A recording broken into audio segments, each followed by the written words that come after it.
आगे बढ़ते हैं। झांसी में राष्ट्र कवि मैथिली शरण गुप्त की 140वीं जयंती पर भव्य सम्मान समारोह एवं अखिल भारतीय कवि सम्मेलन आयोजित किया गया। दीनदयाल सभागार में आयोजित कार्यक्रम में विभिन्न क्षेत्रों के प्रतिष्ठित हस्तियों ने राष्ट्र कवि के साहित्य, राष्ट्र निर्माण में उनके योगदान और युवाओं तक उनकी विचारधारा पहुंचाने की आवश्यकता पर बल दिया।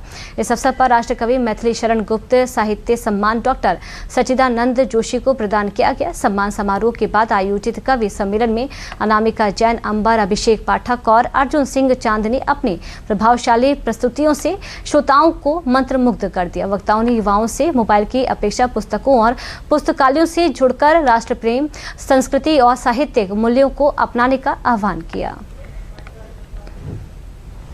मैं सबसे पहले तो झांसी को, बुंदेलखंड को और दादा मैथिली शरण गुप्त जी के परिवार के सभी सदस्यों को, विशेषकर डॉक्टर वैभव गुप्त जी को बहुत बहुत हृदय से धन्यवाद देता हूं कि उन्होंने इस अत्यंत महत्वपूर्ण सम्मान के लिए मेरा चयन किया है।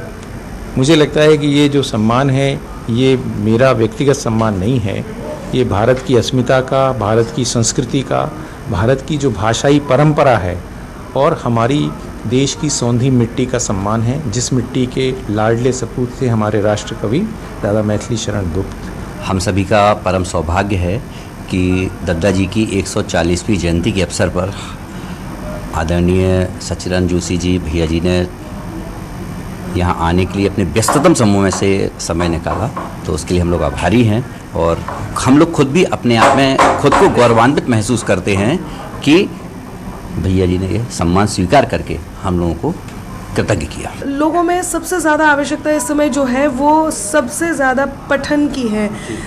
आज के युवा जो हैं वो सबसे ज़्यादा मोबाइल पर इतने निर्भर हो चुके हैं, एआई पे इतना निर्भर हो चुके हैं कि वो जितनी इन्फॉर्मेशन मिलती है वो उसके ही थ्रू लेते हैं।